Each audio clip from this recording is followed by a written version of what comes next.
Educa TV.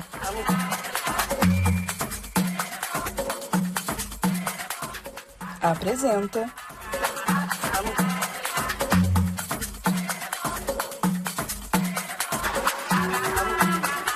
Diálogos Étnicos. Olá, seja muito bem-vinda e muito bem-vindo ao Diálogos Étnicos.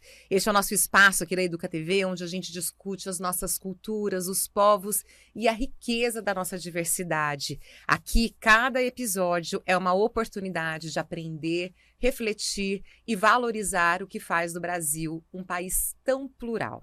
No episódio de hoje, vamos falar sobre alguns dos povos asiáticos.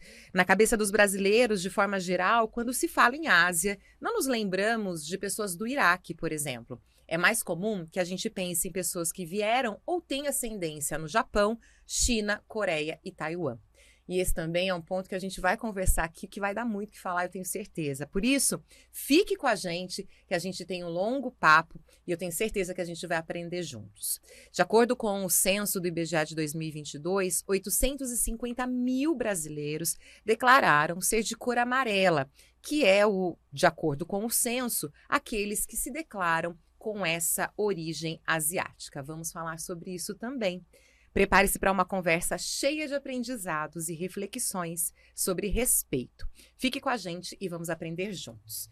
Para esse bate-papo, eu tenho aqui nessa bancada a Peggy Yu, que é formada em Pedagogia pela Unicamp. Seja muito bem-vinda, obrigada pela sua participação. Obrigada pelo convite, eu fico feliz de estar aqui conversando com vocês. E também o Henrique Okajima Nakamoto, que é professor do Instituto Federal de Hortolândia. Bem-vindo, muito obrigada pela participação, Henrique. Obrigado, Lilian.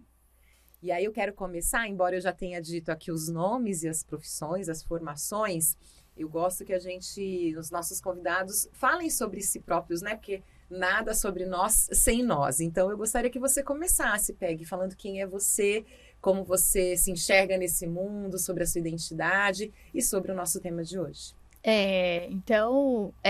Muito obrigada mais uma vez, Lilian, pelo convite. E meu nome é Peggy. Na verdade, esse não é o meu nome de nascença. Esse é o meu apelido que um professor de inglês deu para mim quando eu tinha 7 anos. Eu fazia cursinho de inglês e era um costume os asiáticos terem um nome em inglês. Então, ele me deu Peggy como um apelido para ele poder me chamar na sala de aula. E quando eu saí de Taiwan, vim para o Brasil, não adotei um outro nome brasileiro. Então, eu fiquei com esse nome em inglês mesmo, Peggy aqui. Daí, falando disso, eu cheguei no Brasil no ano de 2000. Então, eu estou aqui no Brasil faz 24 anos. E aí foi uma imigração, assim, decidida pelos meus pais. Gostaram bastante da América do Sul. E meu pai achou, na época, que fosse uma oportunidade mesmo para os filhos, né? Conhecer o mundo, não ficar apenas, né, na ilha. E era também um costume bastante comum dos pais, né, taiwaneses, mandarem os filhos para fora. E aí os Estados Unidos estava fora de cogitação deles, porque o consumo era altíssimo na época, não que hoje não, mas na época eles não tinham condições, e nós acabamos parando aqui no Brasil, mas porque ele tinha amigos aqui. Então eu cresci aqui, eu cheguei com 11 anos, estava para fazer 12 anos. Então, eu cresci aqui no Brasil, eu fiz toda a minha formação aqui, né? Eu fiz parte de ensino fundamental aqui no Brasil, todo o ensino médio, toda a faculdade, pós-graduação, tudo aqui no Brasil. Então, hoje em dia, eu me identifico metade, né, chinesa e metade brasileira. E eu sou, inclusive, brasileira naturalizada. Então, eu não me identifico como só apenas uma etnia. Faz parte de mim as duas culturas completamente diferentes. Eu acho que eu me identifico como um ser híbrido. Porque eu acho que todas as culturas fazem parte, essas duas culturas, digamos assim, faz parte da minha formação. Eu tenho uma formação moral, ética, tudo isso, né, tanto da parte chinesa quanto da parte brasileira, e eu sinto que eu consigo pegar o de melhor das duas partes. Muito bom. E como é que é o seu nome? O seu outro nome? Ah, se é o assim que eu meu posso dizer? nome de nascença, Isso. o meu nome em chinês é You Pingfang, cujo You é sobrenome do meu pai, que daí é o sobrenome da minha família. Nós temos o sobrenome bem antes, né, depois o nome. E Pingfang é meu nome. E aí, escrito em português é Pingfang. E que significa atitude correta. Então, Ai, os que pais, lindo! né, os pais taiwaneses, né, então os chineses, os asiáticos têm essa costume de você dar você querer que o seu filho seja de um jeito. Então, meu pai, né, gostaria que eu fosse uma menininha certinha. Então, me deu esse nome, né, de atitude correta, né, de ter sempre, né, ter um comportamento ético e tudo. Então, essa é a origem do meu Que nome. bonito, que bonito. E você, Henrique, conta um pouco sobre você. Bom, eu nasci em São José do Rio Preto, em 1982, com 42 anos, né? E fiquei pouco lá, fui para Jales, ainda novo, que é lá perto, né? E minha família são dessas cidades, né? Jales e São José do Rio Preto, né? E outras daquela região, né? Ainda no estado de São Paulo. De lá eu fui para Brasília, mas vim para Campinas com 4 anos, né? Então, toda essa mudança com eu ainda bem novo. Eu sou o caçula de 4 irmãos, né? Tenho 2 irmãos e uma irmã. E desde então eu moro aqui em Campinas, né? Minha família, ela é uma família que é um tanto distanciada, né? Das tradições japonesas. Acho que só meu pai que fala um pouco, né? Eu lembro de ser mais novo e estar na casa da minha avó e ficar um pouco admirado, assim, de ver ele conversando com a mãe, com uma mistura de japonês com português. E aquilo, para mim, não era o familiar, né? Eu ficava admirado, achava meio esquisito, meio interessante, né? Justamente porque no cotidiano aquilo não existia, não fazia parte, né? E em algum momento, né, na família houve então essa ruptura, digamos assim, né, de modo que essas tradições, incluindo a língua, né, que eu acho que é um dos aspectos aí mais significativos, não chegou para mim, né? Enfim, acho que... E você acha que isso aconteceu de forma... por conta de morar, né, de estarem, né, já estarem há tanto tempo no Brasil, são famílias de brasileiros. Você acredita que esse foi um movimento meio natural mesmo, assim, enfim, foi ficando mesmo, assim, de lado, sem querer? Você já parou para refletir sobre isso? Eu sou filho mais novo, né, por parte de mãe. Eu acho que tem um aspecto interessante. Eu sou o filho mais novo de uma das filhas mais novas, né, de 7 irmãos, né? Então, quando eu já converti... E todos já nasceram no Brasil, esses, né? Isso. Que japonês são só os meus avós. Os seus avós. Meu pai e minha mãe já são brasileiros, né? Mas conversando certa vez, tanto com meu tio mais velho, quanto com a minha tia mais velha, irmãos da minha mãe, né? Deu para ver que eles tiveram mais contato com a coisa da língua e tal, né? E aí minha tia, ela conta uma história que, enfim, a versão dela do porquê, né? Uhum. Dessa ruptura, né? Meu avô, meu avô e minha avó por parte de mãe, né? Eles frequentavam bastante eles eram bastante integrados na comunidade nipo-brasileira e frequentavam o Kaikan. Kaikan é a associação, né? Aqui a gente chama de Nipo. Isso. Vou no Nipo, tem o Nipo Isso. aqui no Guanabara, em Campinas, né?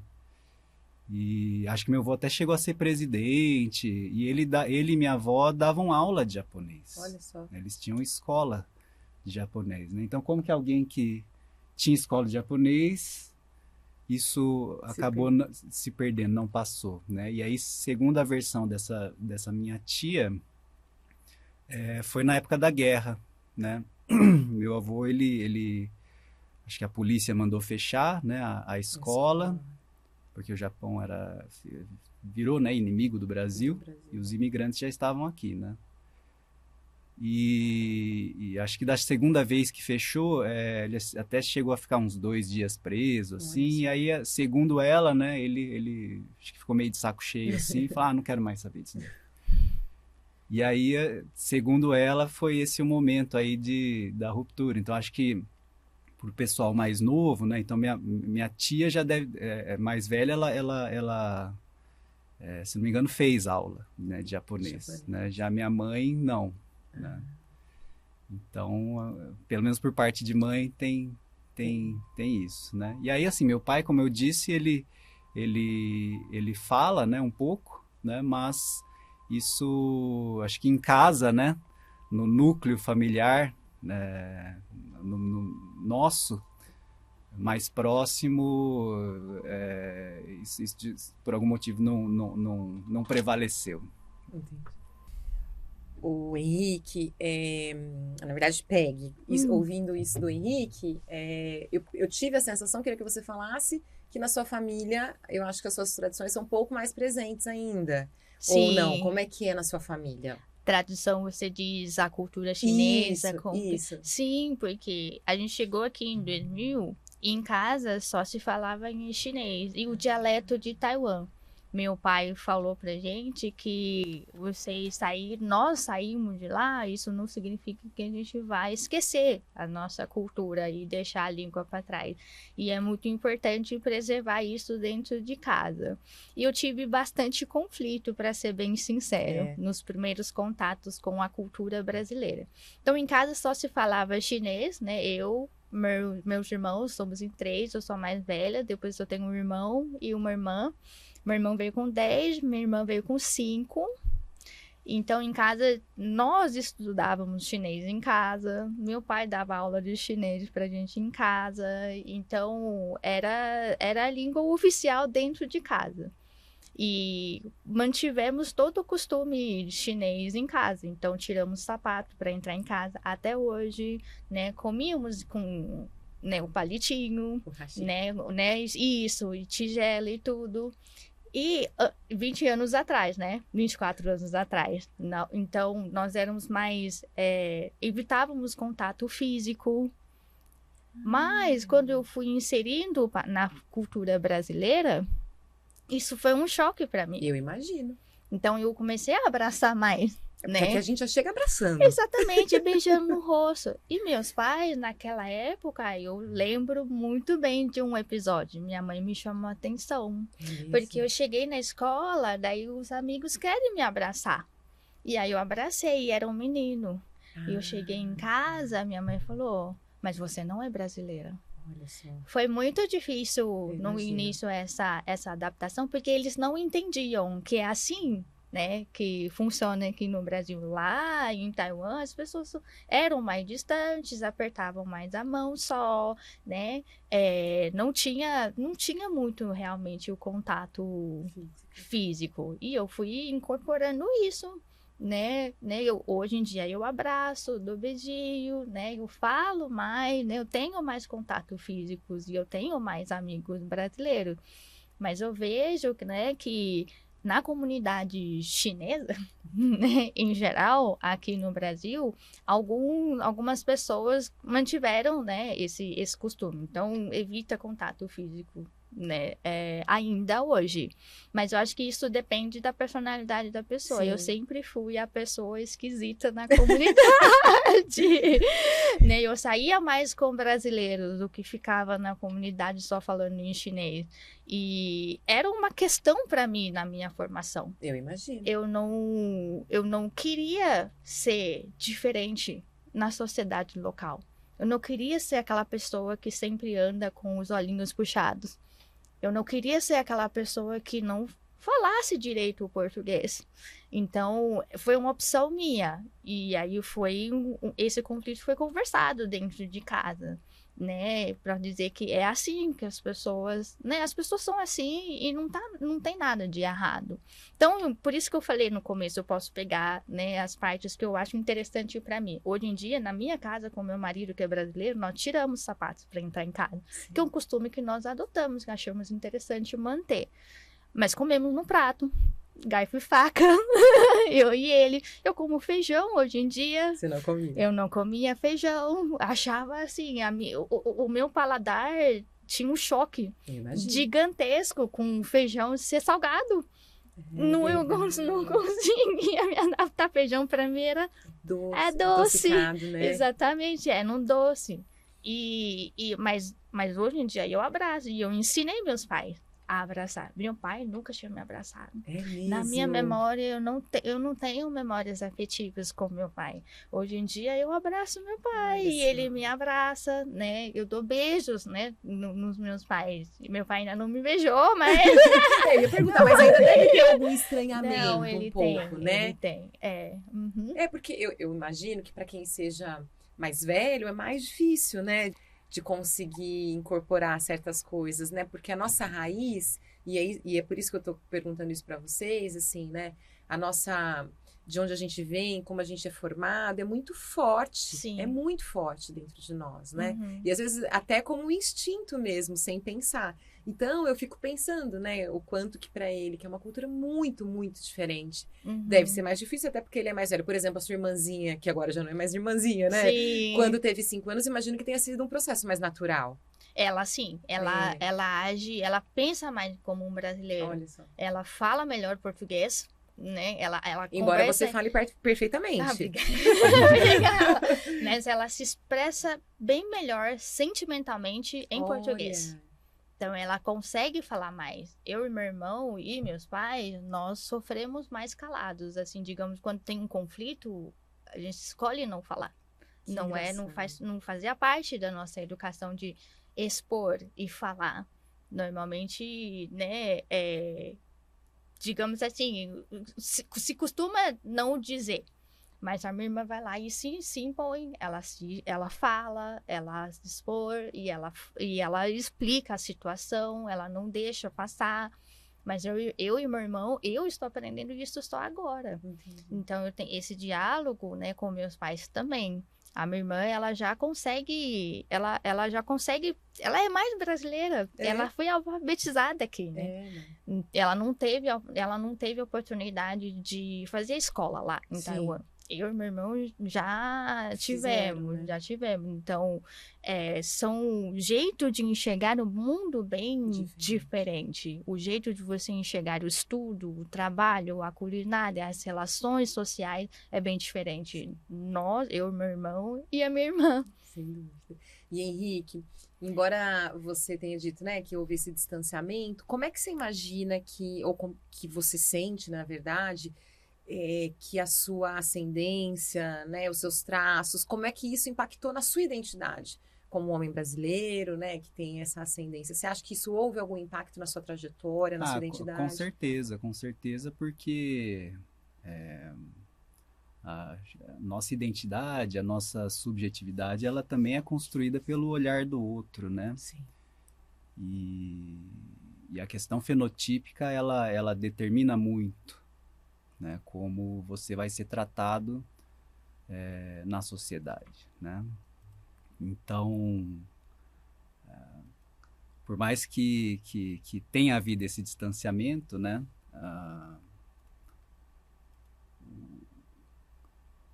o outro sempre vai me ver como um japonês, né? Se eu for para o Japão, não vão me ver como japonês, né?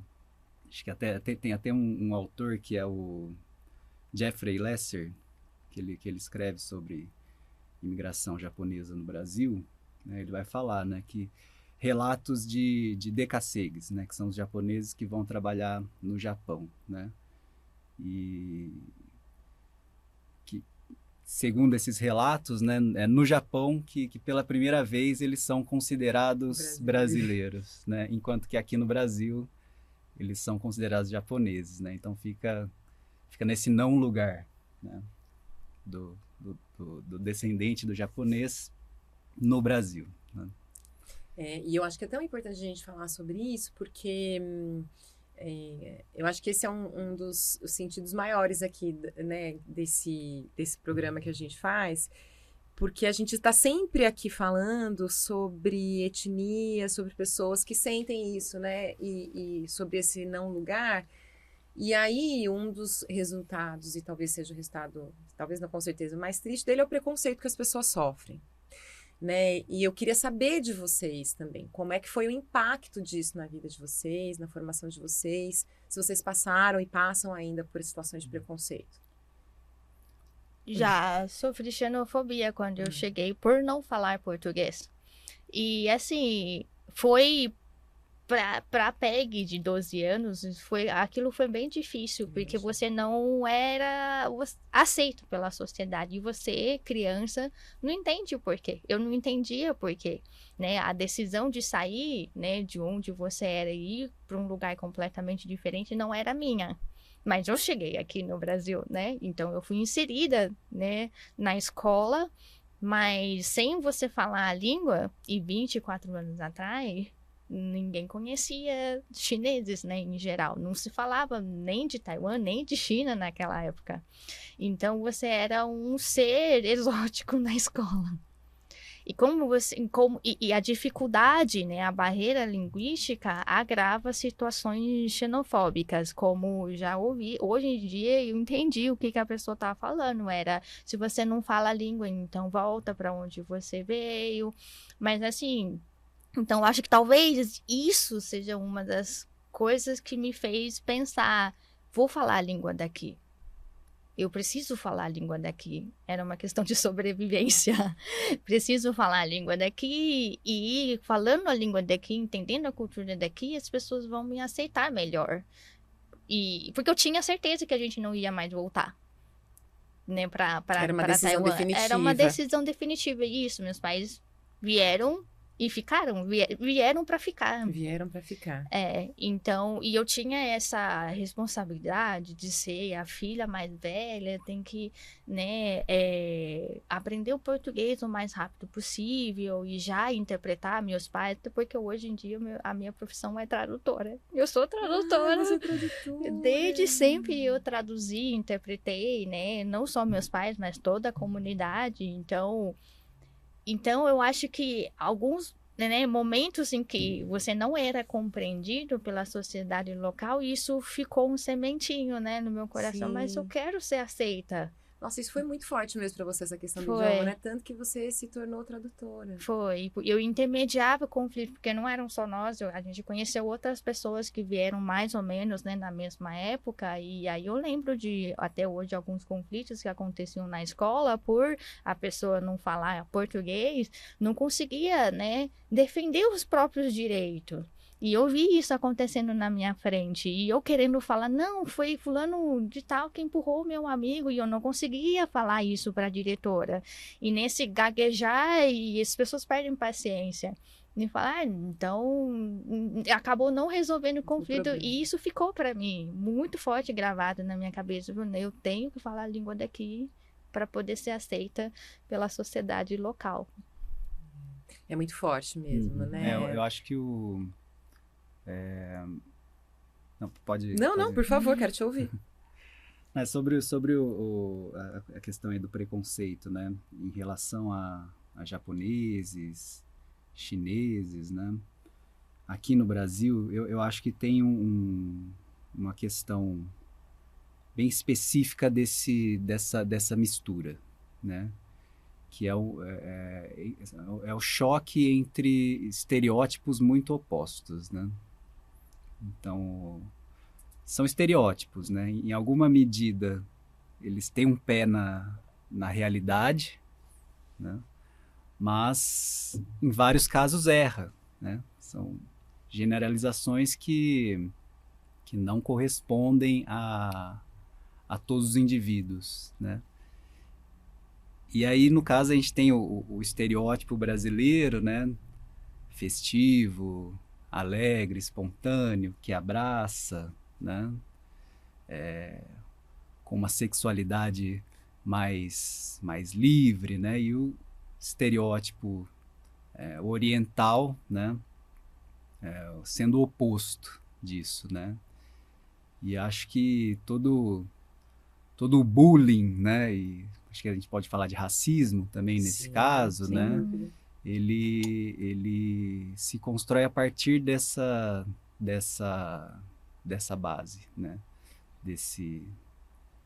Dessa raiz aí, desse conflito de estereótipos, né? E eu acho que por isso que é tão importante, claro, a gente falar sobre esses assuntos e discutir isso, porque, na verdade, é um grande equívoco quando se fala do Brasil, por exemplo, né? A tal da miscigenação, né? Nós somos, de verdade, muitos povos. Você é brasileiro, né? E ainda que você tenha ascendência, você também é brasileira, né? Então, nós somos um povo formado por pessoas muito distintas mesmo, né? De características diferentes, mas somos todos brasileiros. E eu acho que isso, na verdade, é mesmo a grande riqueza do Brasil, né? Porque aqui a gente, claro, a gente tem muitos problemas com racismo, essa é uma questão importante que a gente precisa falar, né? E que a gente sempre fala, mas nós somos um povo formado por muitos povos, por muitas origens, por muitas etnias. A gente falava aqui nos bastidores, por exemplo, né? Os povos indígenas, que são os nossos povos originários, tem mais de 130 etnias, né? Então, mesmo, né, entre os povos indígenas, nós somos muito diversos. E essa diversidade é muito importante. E aí, eu fico aqui pensando e queria ouvir de vocês, quando vocês olham para toda essa diversidade também, e a gente falando de novo, né, de não lugar, quando a gente, né, olha para essa... Porque eu tenho essa sensação, quando eu olho para as pessoas tão diferentes aqui no Brasil, eu me reconheço ainda mais como brasileira, porque... né, eu vejo que a gente somos todos diferentes. Hoje, você, por exemplo, você, né, que viveu em outro país, você consegue entender que a sua diversidade também faz parte desse povo brasileiro e que aí talvez você consiga também reforçar a sua identidade? Acho que sim, eu acho que sim. Eu acho que diversidade faz parte do nosso instinto. Somos cada um diferente, mesmo dentro de um mesmo povo, somos diversos. Cada Exatamente. um tem a sua personalidade, o seu jeito de enxergar o mundo. Então, eu acho difícil nós se identificarmos só apenas uma característica, um traço, uma cultura. As coisas se entrelaçam e muitas vezes a gente vive no meio desse rizoma. Eu gosto muito dessa imagem de rizoma. É tudo no mesmo mangue, na mesma terra. Então, assim, eu acho que mesmo, né, olhando essa diversidade, né, aqui no Brasil, e aí eu consigo ver, né, o que eu nasci, quais são as coisas que eu nasci com a minha cultura, com o lugar onde eu nasci, e como que eu posso construir hoje a minha identidade a partir de novas aprendizagens, de ter assimilado novas culturas. E hoje eu sou um ser completamente diferente. Eu não me defino nem lá nem cá. eu consigo abraçar outras coisas. E quando mais você entende, né, o lugar do outro, mais você consegue se enxergar também. E por isso que eu tenho tanto fascínio na parte da tradução. É isso, nós construímos. Né? É com a tradução que eu enriqueço o português, né? Com a cultura do outro. E eu consigo fazer também, na tradução, o encontro dessas duas culturas diferentes. E eu acho que eu sou... E essa é a minha filosofia de vida. Eu sou assim, eu não me defino como uma taiwanesa ou uma brasileira. Então, eu sou as duas partes. E muitas vezes essas culturas sofrem influência de outras culturas que tá ali implícito e a gente não fala. Por exemplo, a cultura de Taiwan vem muita coisa do Japão. Somos vizinhos e tem muita coisa no Japão que, né, que a minha família tem, porque a minha avó, ela recebeu a educação japonesa na pós-guerra. Sim. Então, na minha família tem, né, algum resquícios, né, disso. A minha avó falava uma outra, né, frases em japonês, antes e depois da refeição. Então, assim, a cultura de Taiwan não é só a cultura de Taiwan. O que é a cultura de Taiwan, né? É muito difícil a gente definir. Porque eu acho que toda vez que você define, você exclui outras Sem dúvida, possibilidades. sem dúvida. Bom, acho que sua pergunta vai no sentido de saber o quanto que eu me sinto integrado aqui, né? Acho que não sei se bom, vamos lá, Bom, vamos te vamos ouvir. lá. Nesse sentido, né? Eu sinto assim, e isso é uma percepção que eu fui amadurecendo, né? Até com uma forma de defesa mesmo, né? E prestar atenção e em qualquer lugar que eu chego, em que as pessoas não me conhecem, né? Eu sinto que há preconcepções, né? Ainda sente. Então, não é natural, assim, não é... enfim, coisas que com o convívio vai sendo aos poucos modificados, né? Mas a primeira percepção, né, é de alguém diferente chegando, né?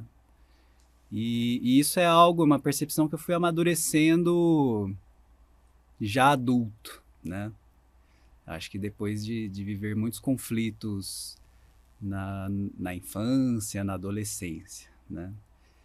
E de amadurecer o entendimento de que eu não sou branco, né? E amadurecer o entendimento de que aqui eu sempre serei enxergado de modo diferente, como um japonês, né? Então, eu acho que é justamente aquilo que a gente estava conversando antes, né? Há um não reconhecimento de uma brasileiridade, né? E isso estando aqui no estado de São Paulo, que tem bastante japonês, Pois né? Às vezes eu imagino, nossa, e se eu morasse em outro estado, né? Como que seria? Talvez fosse maior ainda essa sensação, que não é só uma sensação, né? É algo Sim. que vem a partir de um fato objetivo, que às vezes não tem nenhuma maldade, assim, no jeito que o outro te trata, mas dá para ver que a primeira impressão do outro, né, e o primeiro contato, né, é te colocando como um estranho naquele lugar, né, como alguém que não é dali, quase como se fosse um estrangeiro, assim. Não tem maldade, mas é ruim. É, Porque você é brasileiro, né? Vocês são brasileiros, né? Então não há uma diferença entre características físicas, mas mesmo entre os brasileiros que não têm os olhinhos puxados, vamos dizer assim, há muitos brasileiros diferentes, né? Então eu imagino que, e aí é uma pergunta na verdade, né? Mas eu imagino que seja um incômodo, porque é meio que negar aquilo que você é, não? Eu acho que hoje eu lido Lida bem com melhor. isso. Eu sei o protocolo, né? Entendi. Eu sei que eu vou chegar no lugar e vai ser de determinada forma, mas com o tempo as coisas vão se ajeitando, né? Eu acho que em épocas anteriores foi mais sofrido, por não ter essa consciência, Entendi. né? E não sacar certas coisas e achar que você é igual e de repente acontece algo que mostra que você não é, e você não entende, você fica perdido, fala, nossa, como assim, né? Então é sempre bom saber que há sim uma diferença, né? Há uma diferença de origem, há um processo histórico, Sim, a gente faz parte disso sim. e o melhor é reconhecer isso para saber lidar, né? Entendi. O Peg, a gente também estava falando nos bastidores que você tem uma questão até documental, né? Falando dessa questão Sim. de identidade. Eu queria que você falasse sobre isso também, para as pessoas entenderem um pouco mais, né? Sobre todas essas camadas que envolvem também a sua brasileiridade, vamos dizer assim. Entendi. Quando eu cheguei aqui, no ano 2000, realmente não se falava de chineses. Que dirá da ilha de Taiwan. Então, quando eu cheguei aqui, as pessoas me perguntavam, mas de onde você é? E aí eu falo Taiwan e as pessoas, Tailândia? Ai, mesmo? E aí eu tenho que explicar, não, é Taiwan. Aí a pessoa, mas não é Tailândia? Essa era a primeira etapa. Aí, né, e a pessoa, às vezes, né, por educação, né, o outro não vai insistir, mas o que que é a palavra? E aí acaba, né, entendendo que é Tailândia. Daí a pessoa, então brasileiros são muito calorosos e curiosos e querem saber de onde você vem. E aí a pessoa, mas você fala tailandês? Daí eu, não, eu então esse foi o primeiro impacto. E isso se estende em outros, né, ou em outras instâncias, por exemplo, nas instâncias governamentais. Não existe Taiwan, né, até porque o Brasil não tem nenhuma diplomacia, né, com Taiwan, depois de ter reconhecido a República Popular da China como uma China só. Então, você vai diante, né, dessas instâncias governamentais, é muito difícil você se afirmar pessoas que vêm de Taiwan por essa questão geopolítica. E aí você vai se apagando um pouquinho, você desiste de falar. E aí, às vezes, eu ainda acho que hoje em dia eu quero tanto me afirmar, né, que eu tenho a parte brasileira em mim por essa dificuldade no início. As pessoas não te entenderem, não saberem exatamente onde você é e por questões geopolíticas. Muito difícil você explicar para as pessoas. Hoje em dia, obviamente, as pessoas têm mais acesso à informação, né? Tem mais material sobre o outro lado do globo.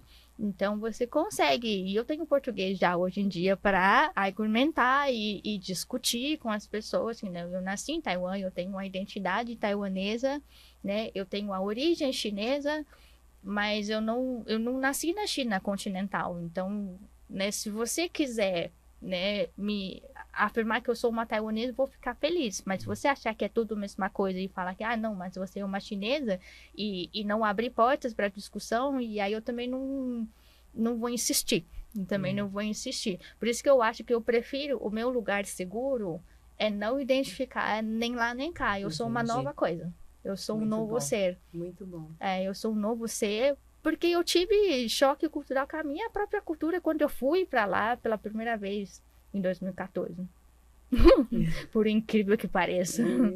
Eu saí de lá em 2014, eu fui para lá. Sim. Eu teve uma oportunidade de acompanhar uma delegação dos professores da Unicamp na China e eu peguei férias e eu fui visitar meus avós. E eu não estava mais acostumada com as medidas, com o jeito como as pessoas falam, a vida acelerada na Ilha de Taiwan, e eu me senti uma brasileira lá. Eu me senti uma estrangeira lá. Queria muito voltar para cá. Pro seu lugar de conforto. E aqui, muitas vezes, eu tenho um problema de identidade. Eu não gosto de falar chinês, por exemplo, em lugares públicos, quando eu tô com meus pais. Eu prefiro responder em português para eles. Eu fico com essa coisa de vão me olhar como uma... porque você está falando outra língua, né? Mas, na verdade, eu não deveria ter, né? Essa negação da minha própria língua. Então, às vezes, quando não tem... Eu falo baixinho se eu tiver que falar em chinês com eles em lugares públicos, porque eu não quero... Eles só falam chinês. Eles só falam chinês. Falam português, mas quando eles estão comigo, vão falar em chinês. Claro, Mas aí eu tenho certo receio de atrair olhares, de estão falando outra língua, estão falando outra coisa, né? É estranho, não é aqui, não é daqui. Eu tenho esse comportamento inconsciente, né? Desse não, digamos, não é bem negação, mas de não querer ser diferente num lugar. Entendi. E como é que vocês acham que a gente pode evoluir, se essa que é a palavra, para um Brasil mais respeitoso em todos os sentidos, inclusive no que se refere a essas questões que a gente trouxe aqui? Eu acho que conversando já é um caminho, né? E você? Abordando, pautando isso, né? Acho que atualmente a questão do racismo, ela tá na pauta do dia, né? E ampliar essa discussão, né, para todos os povos, né? Acho que de fato é importante, né? Mas até voltando um pouco na questão anterior que eu estava pensando, né? Eu não reivindico muito essa brasileiridade, É né? mesmo? Eu acho que hoje eu aceito esse lugar diferente, né? Em que eu me encontro e entendo que essa é a minha particularidade de vários outros, né? Que também são imigrantes e descendentes de imigrantes japoneses, né? E assim, dá para ir resgatando aí da memória muitos casos nesse sentido. Eu lembro, uma vez a gente estava no Nipo, eu com a minha família, né? E aí meu irmão falou uma frase assim que me marcou, né? Acho que como a gente veio aqui para Campinas, né? Então eu cresci sem contato nenhum com japoneses, além do meu pequeno núcleo familiar e da família estendida quando a gente ia visitar os parentes, né? Então, quando a gente foi no Nipo, para mim foi uma coisa assim que me marcou muito, né? Tava num lugar em que só tinha japoneses, né? Que 80% das pessoas lá eram fenotipicamente semelhantes a mim, né? E meu irmão teve essa percepção também, né? Ele falou, nossa, olha que interessante, aqui a gente não é japonês, né? Aqui a gente não é ponto de referência. Né? Você fala, ô japonês, lá ou todo mundo olha ou ninguém olha, né? Então, são coisas que foi uma situação, né, que me marcou, né? E aí uma outra coisa que eu acho que tem a ver também, né? Acho que como que funciona, né, nossa subjetividade numa situação assim, né? Eu comecei a notar que quando o Japão joga contra o Brasil no futebol, eu torço pro Japão. E eu não gosto de futebol. É mesmo? Não assisto, Muito bom. Nunca fui torcedor, né? Mas eu sei o significado que o futebol tem, né, pro Brasil. E não é nada planejado, nada intencional. Simplesmente eu sinto assim. E é uma coisa bem minha. Eu perguntei pro meu pai uma vez, pai, você também torce pro Japão quando o Japão... Ele não, torce pro Brasil. Né? Então, e aí tava tendo Jogos Olímpicos, né? Eu tava tendo um jogo do Brasil com o Japão no futebol feminino, né? E eu falei pra turma que eu tava dando aula que eu tava torcendo pro Japão, né? E eles, como assim? Eu falei, sempre me chamaram de japonês, deixa eu ser japonês agora, então, né? Até com uma provocação, assim, mas é algo bem, bem verdadeiro, assim. Eu torço pro Japão quando o Japão joga contra o Brasil no futebol. Muito bom. Adorei, Henrique. Pessoal, olha só, como eu imaginava, o tempo voou aqui com vocês dois, porque foi muito bacana esse bate-papo, acho que foi muito importante, e a gente está indo para o final já do programa, mas eu sempre peço para quem vem aqui compartilhar conosco, para deixar uma mensagem final, né, de encerramento aqui antes da gente terminar. Então eu gostaria que vocês fizessem isso, queria que o professor começasse. Nossa, gente, eu sou péssimo nisso. Mas você pode falar o que você quiser, viu, Henrique? Fica à vontade. Eu deixaria uma mensagem, acho que talvez seja a mensagem que eu gostaria de ter ouvido mais jovem, né? Para todo mundo que é descendente de japoneses, né? De chineses, de coreanos, né? Saiba que você não é branco, né? Que eu acho que existe uma tendência de achar que é, né? Mas você não é e não vai ser tratado como tal, né? E tenha consciência disso e lide com isso, com essa compreensão do modo que achar melhor. Muito bem. E você, Peg? A minha mensagem seria, eu acho que seria o diálogo, a conversa, não só com o outro, que eu acho que o entendimento começa com a conversa e o mútuo entendimento só o diálogo consegue proporcionar. Né? Não existe entendimento se cada um fala do seu lugar. E também uma consciência de que você pode criar a sua própria identidade, assim como eu fiz. Eu não sou nem lá nem cá. Eu sou um novo ser. E é muito difícil, né, dizer... Eu posso até fazer uma pergunta para todo brasileiro. O que é ser brasileiro, então? Exatamente. Então, eu acho que a minha mensagem seria isso. Nós fazemos parte, né, de relações. Somos feitos de relações sociais. E somos feitos também de relações, né, dentro de casa. E refletir sobre isso e perceber, né, o que você pode ser é um grande potencial. Tendo olhinhos puxados ou não, tendo a pele amarela, branca, negra, de qualquer for que seja, né? Pense como quem você é e quem você quer ser. E daí, independentemente de etiquetas. Daí eu acho que daí a gente pode fazer não só um Brasil mais plural, mas um mundo um pouco mais plural. E que ninguém nos defina, né, por nós. Uhum. Muito bom. Eu adorei receber vocês dois aqui, de verdade. E acho que foi muito importante. Muito obrigada mais uma vez pela participação de vocês. Eu que agradeço. Obrigado, Lilian. Obrigado, Peg. Obrigado. Até uma próxima aí, quem sabe, né? Certamente teremos outras oportunidades. E esse foi o nosso Diálogos Étnicos de hoje. Eu agradeço a sua audiência, a sua companhia. Peço que você continue com a gente aqui na Educa TV, para Campinas e as 47 cidades aqui da nossa região.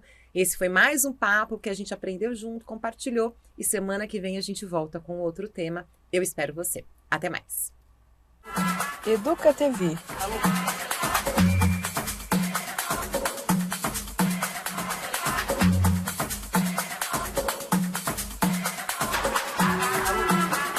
Diálogos Étnicos. Prefeitura de Campinas, Secretaria de Educação, Produtora Rio Brasil Digital. Educa TV Campinas, um mundo de conhecimento para você.